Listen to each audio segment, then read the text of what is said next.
Hi guys, അപ്പോൾ നമ്മുടെ ഇന്ത്യയിലെ മിക്ക ടെലികോം കമ്പനീസിനെയും അവസാനിപ്പിച്ച് ഒന്ന് റെസ്റ്റ് ചെയ്യാന്ന് വിചാരിച്ച് അംബാനി ചേട്ടൻ ഇരിക്കുമ്പോഴാണ് എന്നാൽ ഇവനൊരു കോമ്പറ്റീഷൻ കൊടുക്കാന്നുള്ള നിലയിൽ ഇന്ത്യ ഗവൺമെന്റ് തന്നെ ഇറങ്ങി തിരിച്ചേക്കണത്. അപ്പൊ റീസെന്റ് ആയിട്ട് പല ആൾക്കാരും കണ്ടിട്ടുണ്ടാവും പ്രൈവറ്റ് ടെലികോം കമ്പനീസിനേക്കാൾ കൂടുതൽ സബ്സ്ക്രൈബേഴ്സ് BSNL കിട്ടി എന്നുള്ള പല വാർത്തകള്.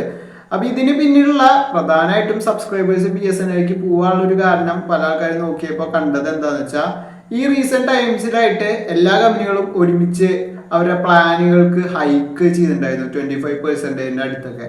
അപ്പോൾ നമുക്ക് പണ്ട് തൊട്ടേ അറിയാം ഇന്ത്യൻ കൺസ്യൂമേഴ്സ് അല്ലെങ്കിൽ കസ്റ്റമേഴ്സ് എന്ന് പറയുന്നത് പ്രൈസ് സെൻസിറ്റീവ് ആണ്.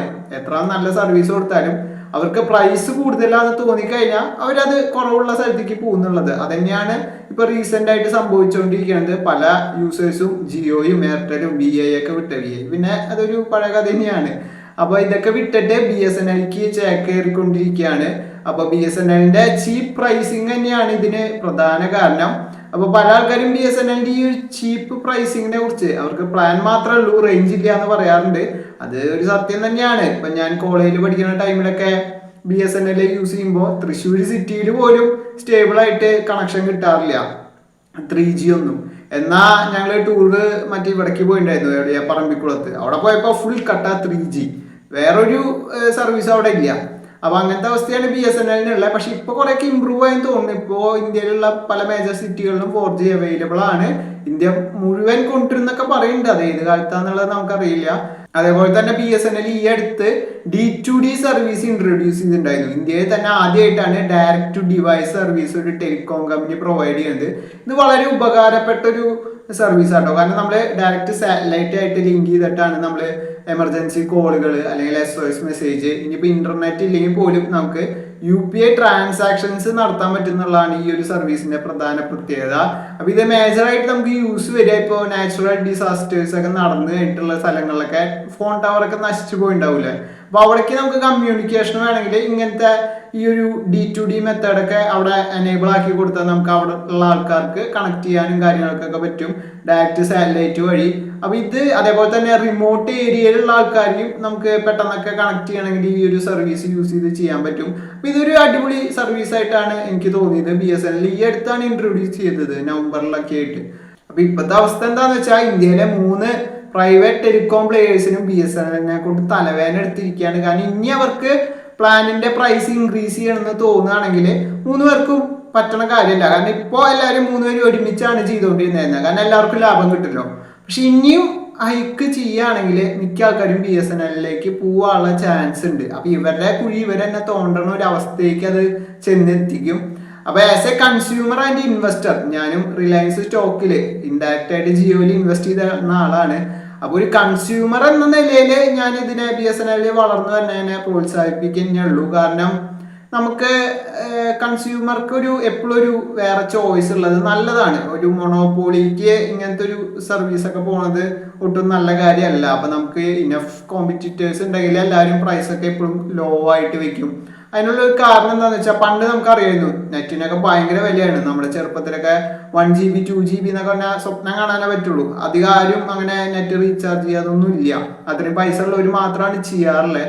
അപ്പോഴാണ് ജിയോ വന്നിത് മൊത്തം ഡിസ്ട്രപ്റ്റ് ചെയ്തിട്ട് എല്ലാവരും കണ്ടമാനം നെറ്റ് ഉപയോഗിക്കുന്ന ഒരു അവസ്ഥയിൽ എത്തിയത്. അതുകൊണ്ട് തന്നെ ഒരുപാട് ഓൺലൈൻ ബിസിനസ്സുകൾ ഇന്ത്യയിൽ വളർന്നു വന്നു. പക്ഷെ ഇപ്പോൾ അവര് റേറ്റ് ഹൈക്ക് ചെയ്യാൻ തുടങ്ങി നമ്മുടെ ഇന്റർനെറ്റും അതൊക്കെ യൂസ് ചെയ്യുന്ന പ്ലാനുകളുടെ. അപ്പൊ എന്താന്ന് വെച്ചാൽ ആൾക്കാര് പൈസ കൂട്ടുന്നു എന്നുള്ള നിലയിൽ അവർ ഇന്റർനെറ്റ് ഉപയോഗം കുറയ്ക്കില്ല. അവരുടെ ചെലവാണ് കൂടുക, കൺസ്യൂമേഴ്സിന്റെ ചെലവാണ് ഇവിടെ കൂടുള്ളൂ. അപ്പോൾ എന്തുണ്ടാവും, അവരുടെ ജീവിതത്തിന് തന്നെ ചിലപ്പോൾ ഒരു കുറച്ച് കഴിഞ്ഞാൽ അത് അഫോർഡ് ചെയ്യാൻ പറ്റാത്തൊരു നിലയിലേക്കൊക്കെ എത്തും. അപ്പോൾ എന്താന്ന് വെച്ചാൽ അവർ ചീപ്പായിട്ട് ഇന്റർനെറ്റ് എവിടെ കിട്ടണോ അവിടേക്ക് പോകും. അപ്പൊ ആസ് എ കൺസ്യൂമർ നമുക്ക് എപ്പോഴും ഒരു ചീപ്പ് ഓപ്ഷൻ ഉള്ളത് നല്ലതാണ്. അത് ഗവൺമെന്റ് തന്നെ ചെയ്യണോണ്ട് കുഴപ്പമില്ല. ഗവൺമെന്റ് ഇപ്പൊ മിക്ക ബിസിനസ് ഒരു സർവീസ് മാലിന്യാലോ കൊടുക്കുക, മൊണോപോളി നിലനിർത്തണ്ട എന്ന് വിചാരിച്ചിട്ട്. പിന്നെ നമ്മുടെ ഇവിടെ അങ്ങനത്തെ ഒരു ഇതാണ്. നമ്മുടെ ഗവൺമെന്റ് ഇപ്പോഴൊരു മൊത്തമായിട്ടൊരു സോഷ്യലിസ്റ്റ് ചിന്താഗതിയിൽ നിന്ന് ഇപ്പോഴും പുറത്തു വന്നിട്ടില്ല. ബിസിനസ്സിനെയൊക്കെ കൺട്രോൾ ചെയ്യാന്നുള്ള ഒരു നിലയിലാണ്. ഫുള്ളായിട്ട് ക്യാപിറ്റലിസ്റ്റിക് മൈൻഡ് സെറ്റിലേക്ക് എത്തിയിട്ടില്ല. അതുകൊണ്ടാണ് ഇപ്പോഴും ആ ഒരു സർവീസ് എന്നുള്ള നിലയിൽ ഗവൺമെന്റ് ബിസിനസ്സുകൾ നടത്തുന്നത് അങ്ങനെ നോക്കി കാണുന്നത്. പക്ഷെ ഒരു ഇൻവെസ്റ്റർ എന്നുള്ള നിലയിൽ ഞാൻ ചിന്തിക്കുകയാണെങ്കിൽ നമ്മൾ ഇൻവെസ്റ്റ് ചെയ്ത കമ്പനിക്ക് ഒരു ഭീഷണി എന്നുള്ള മാതിരിയാണ്. എന്നാൽ പോലും കുഴപ്പമില്ല. റിലയൻസിന് ഇപ്പോൾ ജിയോ ഇല്ലെങ്കിലും സ്മൂത്ത് ആയിട്ട് പോവാം. ഇപ്പോൾ ജിയോ എന്ന് പറയുന്നത് ഇപ്പോൾ അടുത്ത വർഷം തന്നെ IPO ലിസ്റ്റ് ചെയ്തിട്ട് അവർ മിക്കവാറും ഒരു സെപ്പറേറ്റ് കമ്പനി മാതിരി വിടാനുള്ള ചാൻസ് ഒക്കെ ഉണ്ട്.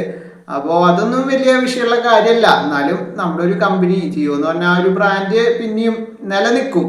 അതിപ്പോൾ BSNL ഒരു കോമ്പറ്റീഷൻ കൊണ്ടുവന്നു എന്ന് പറഞ്ഞിട്ടൊന്നും നശിച്ചു പോകുന്ന ഒരു സംഭവം അതൊന്നും ആവില്ല. കാരണം അത്രയും അവർക്ക് ബേസ് ഉണ്ട്. ഇപ്പൊ എയർടെൽ ആണെങ്കിലും അതെ, അത്യാവശ്യം കുഴപ്പമില്ലാത്ത ബേസ് ഉള്ളതാണ്. പിന്നെയുള്ള അവസ്ഥ VIയുടെ ആണ്. VI ഇനി എന്തുണ്ടാവും എന്നുള്ളത് അവർക്ക് തന്നെ അറിയുള്ളൂ. അപ്പോൾ ഞാൻ സത്യത്തിൽ VIയുടെ ഒരു യൂസറാണ്.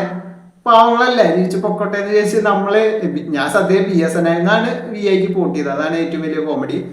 അപ്പോൾ BSNL ഇനിയും കസ്റ്റമേഴ്സിനെ അക്വയർ ചെയ്തുകൊണ്ടിരുന്നാൽ അത് ബാക്കിയുള്ളവർക്കും ഒരു ഭീഷണിയാവും. എന്തുണ്ടാവാന്നുള്ളത് നമുക്ക് കാത്തിരുന്ന് കാണാം. അപ്പൊ ഈ ഒരു കളി കാണാൻ നല്ല ഇൻട്രസ്റ്റിംഗ് ആണ്. എന്താവും എന്നുള്ളതും ലാസ്റ്റ് ആരൊക്കെ പൈസ പോവും, ആരൊക്കെ പൈസ ഉണ്ടാക്കും എന്നുള്ളത് നമുക്ക് കുറച്ച് കഴിഞ്ഞാൽ അറിയാം. മേ ബി ചിലപ്പോൾ BSNL വീണ്ടും പഴയ പോലെയൊക്കെ പോയി കഴിഞ്ഞാൽ അറിയില്ല, ചിലപ്പോൾ ഒരു പുതിയ തുടക്കമാവാം. അപ്പൊ ഈ ഒരു വീഡിയോ നിങ്ങൾക്ക് ഇഷ്ടപ്പെട്ടിട്ടുണ്ടെങ്കിൽ ലൈക്ക് അടിക്കുക. അതേപോലെ തന്നെ ഇങ്ങനത്തെ ബിസിനസ് റിലേറ്റഡ് ഇൻട്രസ്റ്റ് ഉള്ള നിങ്ങളുടെ ഫ്രണ്ട്സിനോ കസിൻസോ ഫാമിലിയിലുള്ള ആൾക്കാർക്കൊക്കെ ഈ ഒരു വീഡിയോ ഷെയർ ചെയ്ത് കൊടുക്കുക. അതേപോലെ തന്നെ കൂടുതൽ investment, trading, business, personal finance related വീഡിയോസിന് വേണ്ടി നമ്മുടെ ചാനൽ സബ്സ്ക്രൈബ് ചെയ്യുക.